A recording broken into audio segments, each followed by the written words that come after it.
Here's a sample of what you'll hear on this episode of Christian Healthy Lifestyle.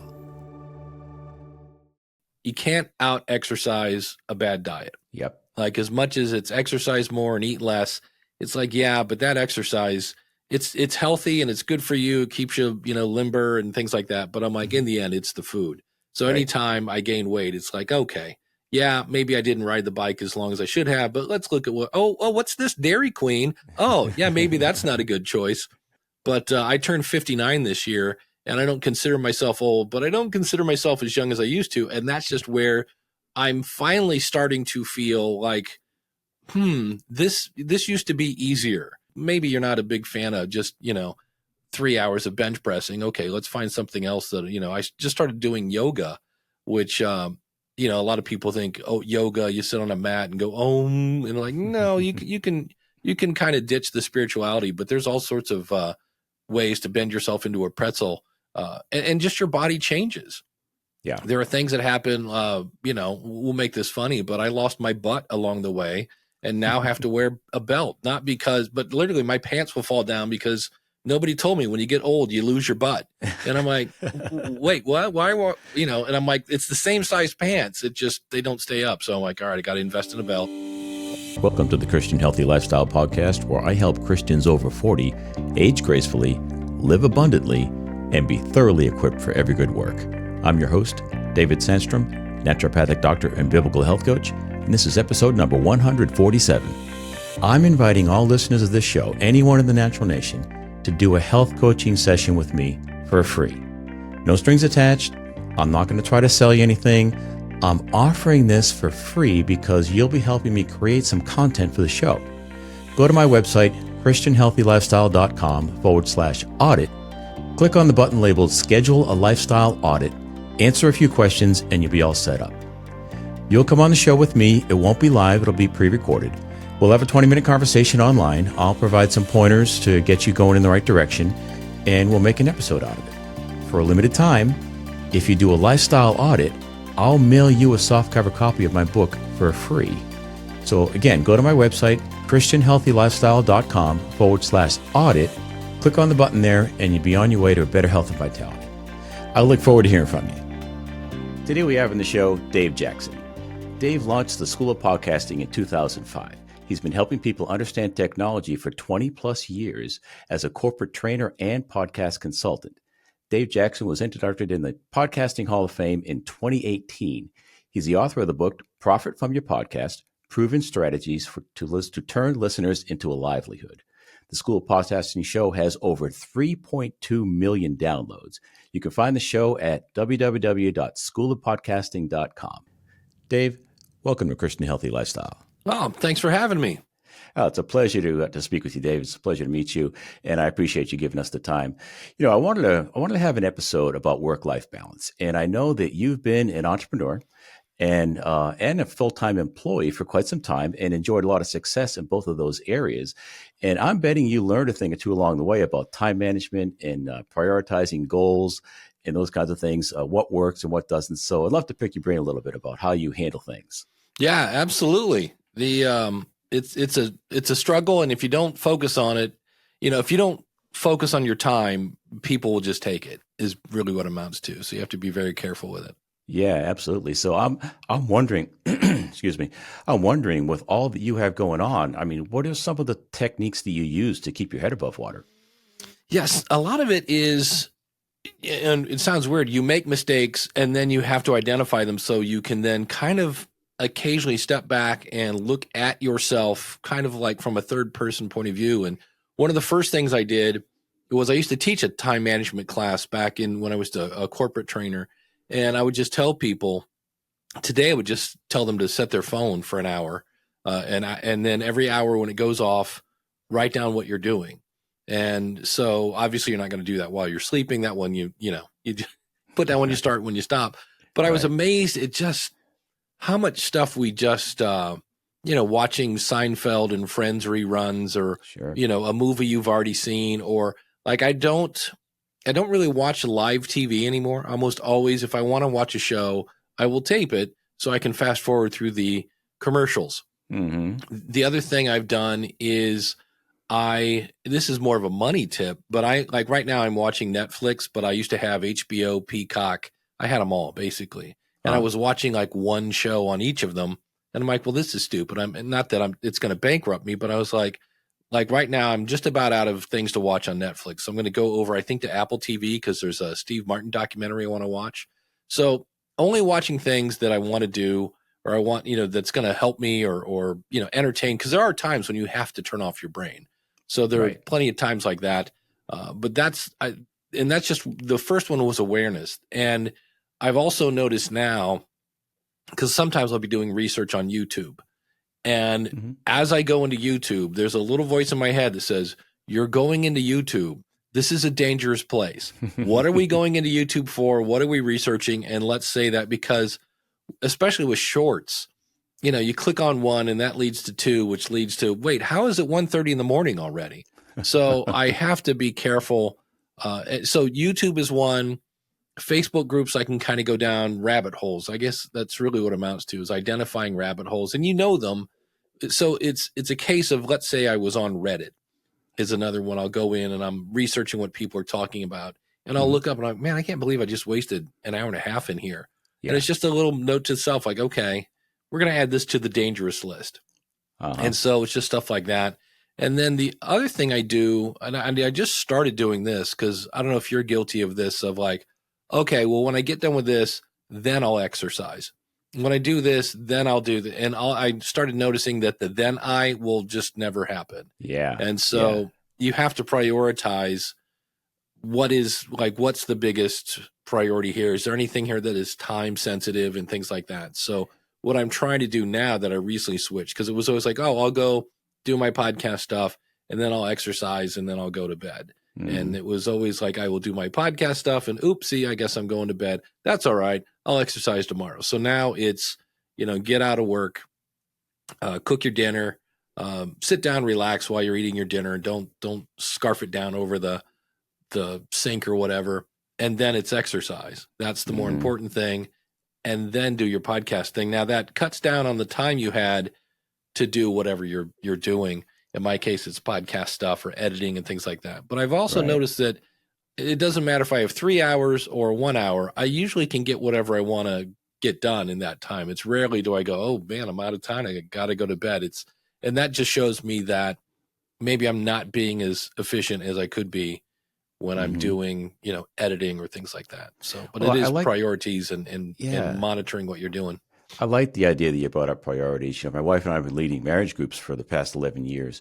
And one of the things we encourage couples to do is to have a staff meeting once a week. And the reason why we use the term staff meeting is because we want them to make it a priority. Put it on your calendar, just like you would an important meeting at work. Because really, is there a more important relationship than you and your spouse, right? So prioritizing that and saying, hey, it's going to be, let's say 10 a.m. Monday mornings. And if someone says, hey, I want to do something that time, you don't have to say, look, I'm going to be with my wife. You just say, hey, I've got a meeting then. Can we make it another time? Right. You're not lying. You just have your priorities. And that's, if we don't plan for it, as you said earlier, people are going to fill up our schedule for us. Right. So we have to really be deliberate about sticking to what we want to get done, don't we? Absolutely. And you made a great point there. Well, I'm currently divorced, but when I was married, I had my hobbies and such like that. And one of those is podcasting. And I always assumed that my wife didn't like podcasting at all. She didn't want me to do it because it was always like, because mainly I didn't intend to lie, but I'm like, I'm going to go check my email. I'll be back in 15 minutes. And she's like, okay, an hour and a half later, I come back into the living room. Yeah. And so the one day we just sat down and she said, well, how much time do you need to do your stuff? And I go, I could probably do like Tuesdays, Thursdays, and a little bit on Saturday morning. And she went, okay. And I expected her to say, like, what do you mean? That's way too. No, she's like, okay, are you sure that's it? And I'm like, yeah, I think if I was focused, I could get what I need to do in that time. And she's like, okay. And so sometimes we have, you get into situations with spouses where you've already answered for them and you find out later that, they didn't even think anything of it. And likewise, I remember the one day I used to buy her roses every Tuesday. She loved yellow roses. So every Tuesday I'd buy her roses on the way home. And the one day she looked at me, she goes, it is so thoughtful that you buy these flowers And I love these flowers. She goes, but if you really want to score some points, you could run the vacuum every now and then, or maybe have dinner on the table when I have a long day. And I was like, Okay. oh, so sometimes you think you're scoring points and you're not. And it's just so those Yeah. those weekly meetings you talked about sound like a brilliant idea. Yeah, yeah, I love that. I'm thinking about Gary Chapman in the book, The Five Love Languages. Yep. He talks about we tend to give people what we want, and that might Yes. not necessarily ring their bell. It's like walking up to a parking meter that only takes quarters and putting nickels in it and saying, "Why? What is wrong with this stupid parking meter?" When you're putting nickels in, but the parking meter takes quarters. And Right. yeah, so the only way to know what really floats their boat, is to ask. Right? Right. We've got to ask them, and they will generally know. They'll be able to tell us, hey, if you were to clean the house or do the dishes once in a while, that would be meaningful to me. And then you can focus on those things. It's a lot better approach. But it kind of just goes right back to priorities. Do you talk within the School of Podcasting, Dave? Do you talk to your students about getting your spouse on board with your podcasting endeavors? Yeah, I do. I refer to it kind of like a stool, and I go, here are 3 things every podcaster need, and it has nothing to do with downloads or bandwidth. And so the first one is you got to take care of yourself. So there are some of those people, the hustlepreneurs, I'll sleep when I'm dead. Well, I've done that. It's not a good way to live. Yeah. And, when you start depriving yourself of sleep, it's so important. And, you're eating crappy food because it's fast. And, if most of your meals are coming through the drive-through window, that's not a good strategy. So That's first right. you have to take care of yourself. And then the other one is your attitude. And so a lot of times, and these all kind of play off each other because you have to want to do it. But the third one is the support from your family and friends. Yeah. Because if you have to pass by a nagging partner on the way to the studio, that's going to ruin your attitude. And then, then what do? Okay, well, I'm going to make them happy by staying. I'll podcast when it's 2 a.m. or whatever. You go to bed and then I'll go. Well, that's not going to work. So if you don't feel good, then your attitude goes away. That's right. If your partner is not unhappy, your attitude's going to go away. And if you have a great attitude and you're doing great, but you don't have that support, it all plays off of each other. And so you've got to take care of yourself. You got to take care of your attitude, and you got to take care of your support. Because if you picture a 3-legged stool and one of those legs goes away, you end up falling over. And so you've got to have all 3 of those. And so, yeah, you have to. I always say that's one of the best things. And I was just, I relay the story I just told. I thought my ex-wife just hated it and thought her answer was, you need to quit. And her answer was like, no, why would you, I know you like that. Why would I want to remove something from your life that makes you you? She's like, so don't assume the boss is the enemy. I know I've gone through some marriage counseling, and they always start off by reminding you why you married your spouse. And you kind of go back and, you didn't marry some ogre. So they're probably still not an ogre. You're just doing something that's annoying them. Let's figure it out. Right. But yeah, it's that's the things you got to do. And I have found when I do okay, well, I'm going to pretend I'm in my 20s and stay up till 3 a.m. The next day your body's like, I don't know what mirror you're looking in, but you're not 23 anymore, kid. And and then you end up taking involuntary naps at lunch. All sorts of stuff like that. So yeah. You got to take care of yourself. Yeah, absolutely. I'm sorry to hear about your divorce. That's a shame, but things happen. Life gets in the way sometimes. Yeah, it was interesting because you look back at your mistakes, and anytime I ever make a mistake, the one thing I want to do is always wring as much knowledge of it afterwards. And it was after we're still friends actually. And I went, she got remarried, and she goes, you want to come to my wedding? And I go, how's the fiance feel about that? But yeah. And it was one of those things where we kind of did a long distance relationship. We're about an hour apart. And I said, hey, once I graduate from school, I should move closer to you so we can date like normal. And she said, I think we should get married. And I was like, well, I don't think that's a good idea. And she won that argument. And later she said, you know what, that thing where you said we should have probably dated normal for a while? And I go, yeah. She goes, yeah, I'm going to give that one to you. So, yeah, but she's an awesome person, and I wish her the best. Well, that's pretty cool. So you talked a little bit about about self-care, Dave, and I love that topic. I think that's a great topic. If we don't take care of ourselves, we're not going to be able to show up as the best version that we want to be to the people we love and people we know.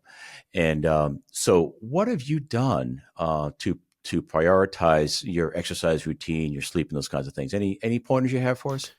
Yeah, number one, it's funny because I used to have my oh holy cow moment was if I got to maybe I don't know 205 or two, then it was 215, and so there are times when you just kind of go I'll do that later kind of thing. So I've learned that you can't out exercise a bad diet. Yep. Like as much as it's exercise more and eat less, it's like, yeah, but that exercise, it's healthy and it's good for you. It keeps you, limber and things like that. But I'm like, in the end, it's the food. So Right. anytime I gain weight, it's like, okay, yeah, maybe I didn't ride the bike as long as I should have, but let's look at what's this Dairy Queen? Oh, yeah, maybe that's not a good choice. So, but the other one is, and this is just something you can't avoid. We like to ignore it, but I turned 59 this year and I don't consider myself old, but I don't consider myself as young as I used to. And that's just where I'm finally starting to feel like, this used to be easier. Like I noticed the one day that I now push up on the armchairs when I get up, and I'm like, wait, that's what old people do. I used to just stand up. So it's when it's like, okay, my body's starting to say, hey, and I am right now I could drop about 30 pounds, and it was just like, all right. And then I think you ignore the rules. Like, okay, well, that's for everybody else or whatever it is. So things like, hey, as you get older, you lose muscle. And, so you better start lifting weights. And you're like, yeah, okay, but I hate lifting weights. I'm like, okay, but that's what the book says. And then you're like, okay, well, I'll just do tons of cardio or whatever. And they're like, no, that applies to you too. And so, find a way to lift weights or to build muscle. Maybe you're not a big fan of just, 3 hours of bench pressing. Okay, let's find something else that, I just started doing yoga, which, a lot of people think, oh, yoga, you sit on a mat and go, and like, no, you can kind of ditch the spirituality, but there's all sorts of ways to bend yourself into a pretzel that you wake up the next day feeling sore, but not too sore and that whole nine yards. Right. So that was the other thing I'm doing is just not ignoring the signs. It's like, hey, okay, that's not working when, and just your body changes. Yeah. There are things that happen, we'll make this funny, but I lost my butt along the way and now have to wear a belt, not because, but literally my pants will fall down because nobody told me when you get old, you lose your butt. And I'm like, wait, what? Why? And I'm like, it's the same size pants. It just, they don't stay up. So I'm like, all right, I got to invest in a belt. But, and just paying attention and just, we all read that water's really important. So I ditched, I'm now, I think, 343 days without a Mountain Dew. So I had a serious Mountain Dew addiction. I treat it like in the same way that an alcoholic treats alcohol. If I drink one Mountain Dew within a week, I'll be drinking 12. Wow. It's just crazy. So I just try to drink water. Good. It's a novel idea, maybe some chicken and these things called vegetables, and so that's my thing now where I used to have, just all sorts of bad stuff for you, chips and all that stuff. And now it's like, okay, first of all, am I hungry? Because a lot of times I'm bored. I'm not hungry or I'm nervous. I'm working on a presentation. I have to go speak at, Podcast Movement or something. And I'm kind of nervous. And what do I do? Okay, I'm going to take a break. And the minute I get out, I'm in the kitchen and I'm like, I'm not really hungry. Why am I in the refrigerator? So again, it kind of goes back to that kind of stepping outside of yourself and going, what's really going on here? I love the way you talk about that. It's like a level of self-awareness that you have. Yeah. And you know when you know what your priorities are, and then when you're getting off track, because from time to time it seems like you will back off and say, hey, what am I doing here? Are my habits supporting what's really important to me? And I think that's a great way to live. I really like that. Another thing you mentioned was you hate doing the cardio. And I would suggest that the best exercise we can do is an exercise that we love. If you like to hike in the woods, then focus on that. If you like to swim, focus on that. But just forcing yourself to do a long cardio session on the treadmill at the gym and hating every minute of it, I would suggest, don't bother. Yeah. It's probably going to be more counterproductive than it is productive because, I'm a holistic health guy, and, there is a mind body connection there that we cannot deny. And if you're experiencing a powerful emotion that says, I just do not like this one bit, then switch it up. You gotta find something that you really truly love. That's the best exercise for you. That's it. And I know rowing is great. It works so many muscles in your body. It's just the most boring thing in the world. So I will, I usually, it's funny. I was like, I will get on a rowing machine and stay as long as I can. But when I get done, here's the thing. I always kind of dread getting on. I never feel bad getting off of any exercise machine. Yeah. And it's always that it's the first step. It's like once you're on a treadmill or whatever you're doing, Mm-hmm. once I'm on it, it's not that big a deal. It's just it's going to be, I'm going to sweat and I'm going to push myself. And I'm like, yeah, okay. But it's just one of those things where for now I kind of just go, look, kid, you're not 23 anymore. And the other thing I have to remember is it took years to get this out of shape, and it's not going to get fixed in, a week and a half. I've got to, and that's the other thing. I do push myself now. I'm always happy when all of a sudden I'll move and I'll be like, oh, you know what? My arms are a little sore today. I'm like, okay, that's a good thing. Where I used to try to exercise so hard that the next day I'm trying to shampoo my hair and I can't get my arms above my shoulders. I was like, Good. okay, that's not a good way to work. Yeah. Dave, do you have any hobbies that you enjoy? Did you play a musical instrument or anything like that? Yeah, I got one sitting. You can't see it; it's off site here, but I got a guitar sitting right there. I've been playing the guitar since I was probably 12, and so I like to do that. And then I'm really happy as it's April here as we record this in Ohio, and it's finally I think in the 60s today, which means it's time to get the bike out and pump up the tires and things like that. We have they call it a towpath, but back in the day there was the Ohio Erie Canal, and these canal boats would take products from up through basically where I am in Akron, Ohio, up to Cleveland, Ohio. And when that went away, obviously, they just turned it into this totally kick butt bike path. So it's Nice. you're out kind of in the forest and you occasionally have a deer cross your path and, that whole 9 yards and the occasional snake. great. And so I love to do that. And that's another thing that I just need to put on the calendar because I used to wake up on Saturday mornings early and ride 50 miles. And now I do a podcast every Saturday morning. So it's like, okay, well, when the podcast is done, and now I do them in the evenings because my problem is I have sun poisoning, which is basically it's weird, but I'm allergic to the sun. Not to an extreme thing because I've always been like my middle name is Burn and Peel. It's kind of weird because I'm part like Cherokee Indian, but also part Irish. So you end up with a kid that has jet black hair and freckles. So it's a really weird mix. And I got burned once so bad when I was in my 20s, and I ended up vomiting because I was just so sunburned. And we called like Ask a Nurse, and she goes, "Oh yeah," because I was under the covers freezing to death, but you could basically bake bread under the blankets because just the heat rating off me. She said, "Yeah, you got some sort of not like first degree burn, but whatever it was, something that was really bad." And ever since then, if I'm in the sun for like 30 minutes, I end up with what looked like a bunch of mosquito bites. And so I went to the doctor and I'm like, what is this? And they're like, oh, that's sun poisoning. And I'm like, what? I've never heard of it. Wow. And so, I'm like, well, I used to be a paper boy. I didn't have any problem being in the sun back then. They're like, well, maybe this one situation where I got burned so bad is somehow, I've never really researched it. It's one of those facts that I go, yep. Like I got to go hiking in Utah, which was absolutely beautiful.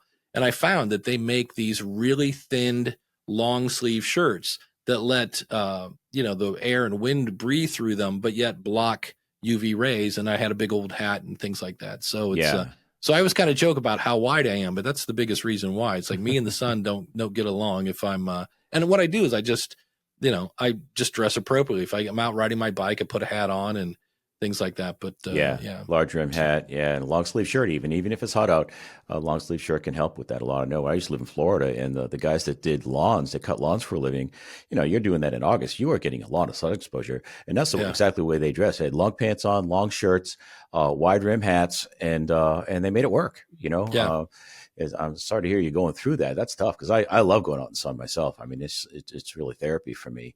Yeah.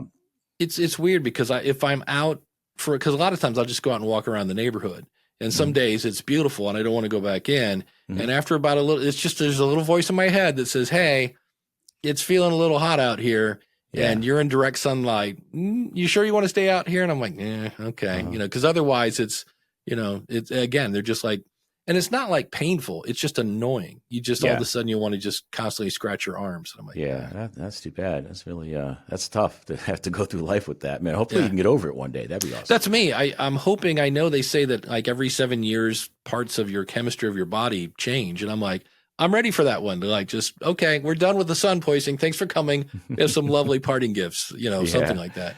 Well, it's going to sound a little woo woo, I think, but it could be emotional trauma. When you got burned really bad that one time, there could be something, in your psyche that's saying, "Hey, this is not good for us." Oh, So there could be something going on there. I could absolutely. There's also that's one of the things that is so weird about the body is there are things that happen to you and you kind of don't know why, but it is some sort of emotional trauma. Yeah. When my mom died, she had we got to have the typical TV movie kind of meeting where it's your last talk. I didn't know it was my last talk, but it turned out to be. But Yeah. as my mom was explaining that she didn't want to go on a ventilator, I almost passed out. And I Mm. held it together and I was there with my brother and sister. And I was like, well, that's really weird. And then it turns out for a while, every time I went into a hospital, I would start to sweat Mm. and get a little woozy. And it's weird because there are some things that make no sense. Like that made sense. My niece was having a baby and we were all in the room for a bit. And all she did was go, because she was having a contraction. And the next thing I know, my brother and sister-in-law are picking me off the floor and I'm covered in sweat. I completely passed out.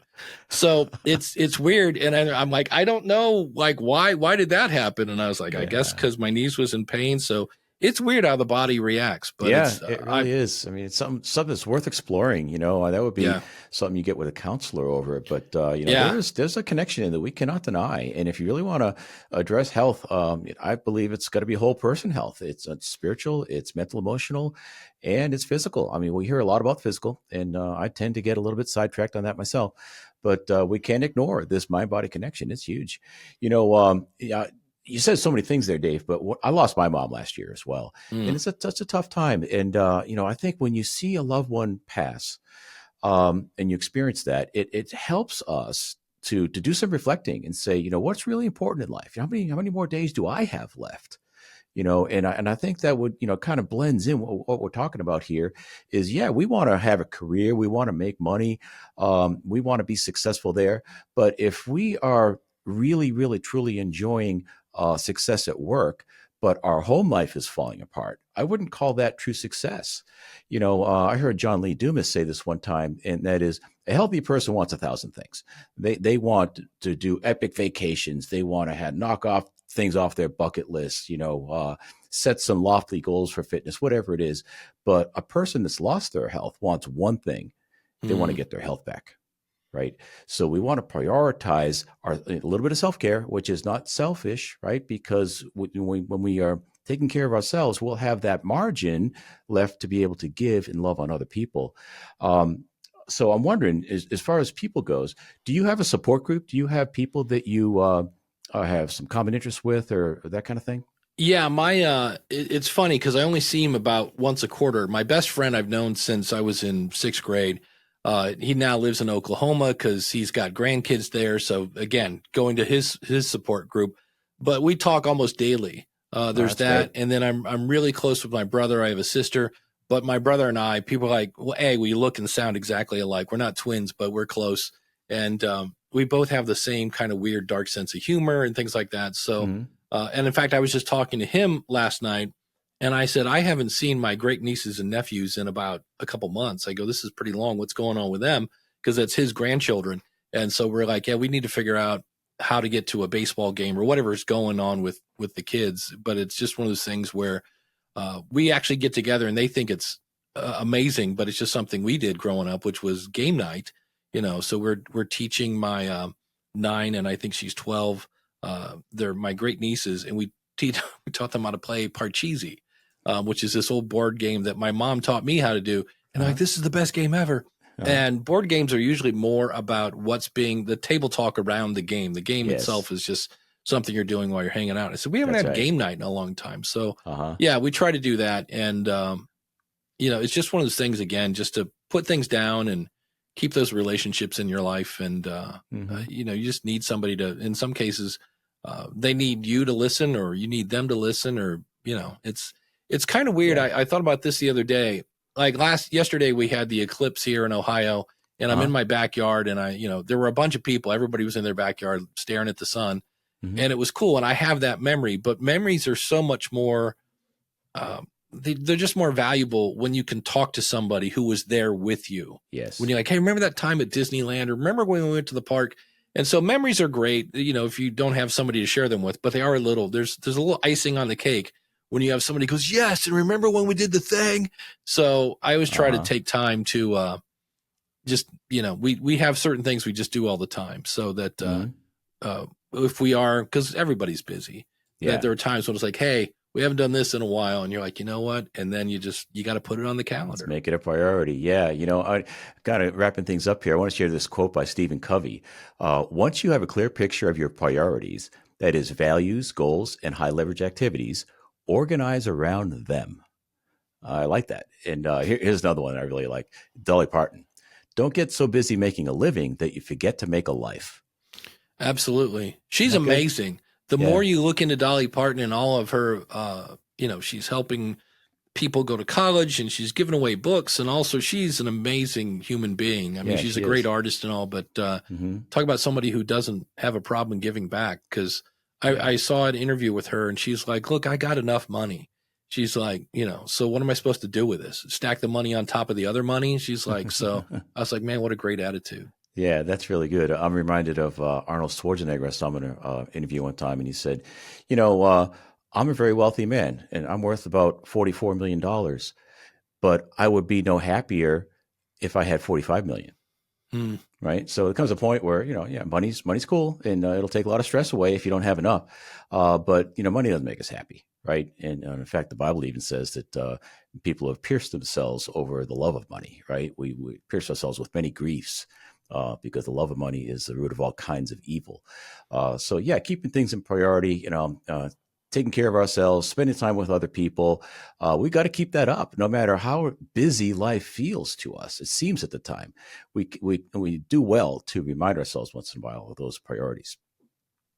Yeah, absolutely. There was a documentary, and there was a famous quarterback here in Cleveland, Ohio, named Bernie Kosar. And at the height of his quarterback fame and fortune and all that, he said he was paying for 78 people's phones. Like, everybody came out of the woodwork when you find out you just signed a $1 million deal to be a quarterback. Yeah. And he said he was so happy because he eventually had to file bankruptcy.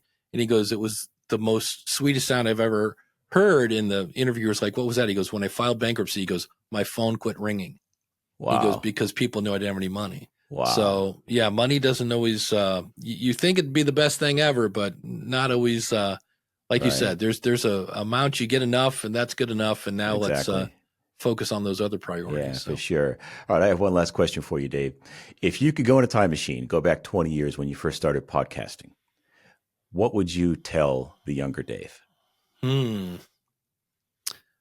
I guess keep doing it, because at the time when I did that, I had just filed for bankruptcy. I was living in my brother's basement. I was going to move into an apartment. And again, my brother's like, no, you're going to come live with me until you're really ready to get back on your feet. So I started podcasting in his basement next to a water heater.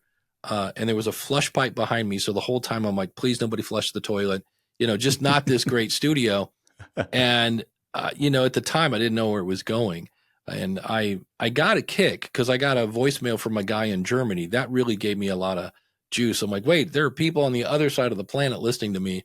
But when I look back at all the things that, I've had jobs, it's always kind of humbling when I go to different cities. I could be in the middle of nowhere, and I'll find out that there's a listener there, and they'll be like, hey, can I take you to dinner? And I'm like, okay. And then I just tell anybody, hey, if for some reason I don't show up tomorrow, Helen killed me at the, Bob Evans in Poughkeepsie or something like that. But I would just say, just keep going. And and don't listen to the voice in your head that says you're not good enough. Because we all have that imposter syndrome a lot of times. It's like, who would want to listen to you? And I push through that. And that's one of the things I help people do. A lot of times I have had a guy, he's a fighter pilot, a keynote speaker, and an author. And I'm like, okay, content and courage is not the issue here. What's stopping you from starting a podcast? And it was like, I'm afraid I'm going to look stupid. And I just said, hey, send me your first episode. I'll let you know if you sound stupid. And he sent it to me and I go, this is a great story. I go, but I can really tell you're reading it. And I said, try one more time, add a little voice inflection. I said, but this is a great story.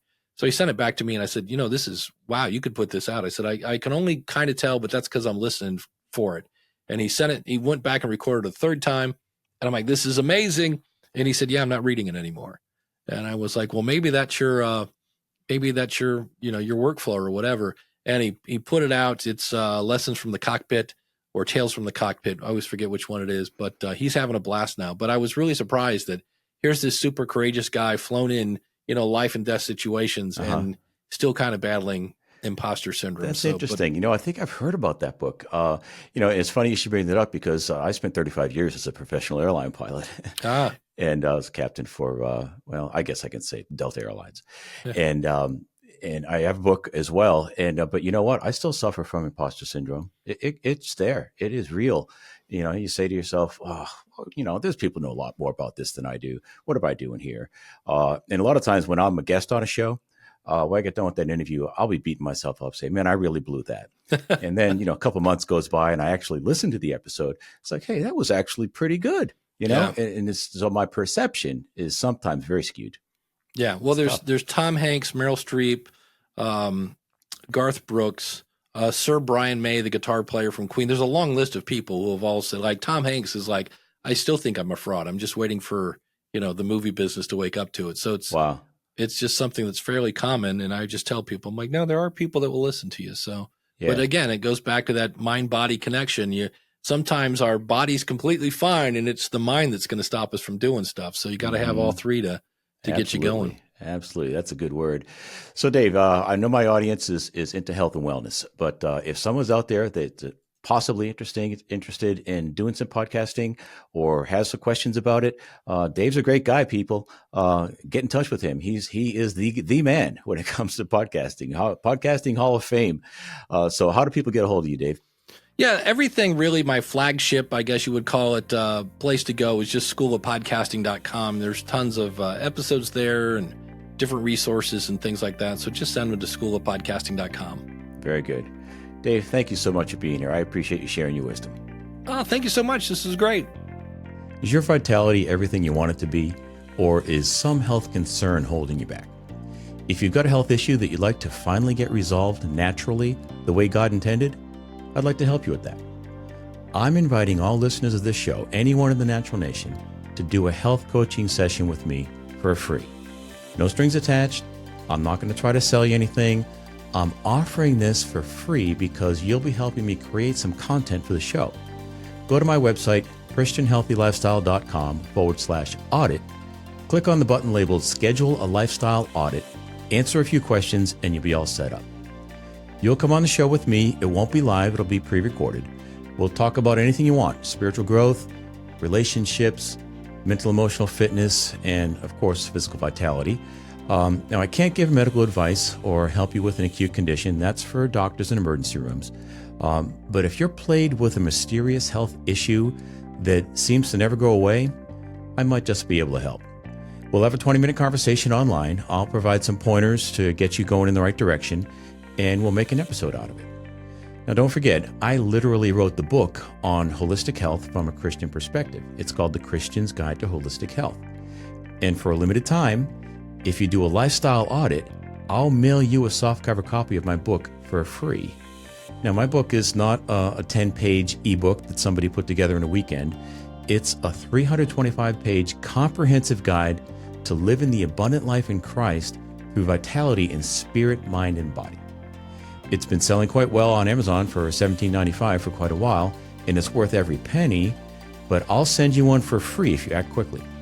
So again, go to my website, christianhealthylifestyle.com/audit, click on the button there, and you'll be on your way to a better health and vitality. I look forward to hearing from you. Hey, if you missed anything, I took the notes for you. It's at christianhealthylifestyle.com/147. And I appreciate you. Thank you for listening.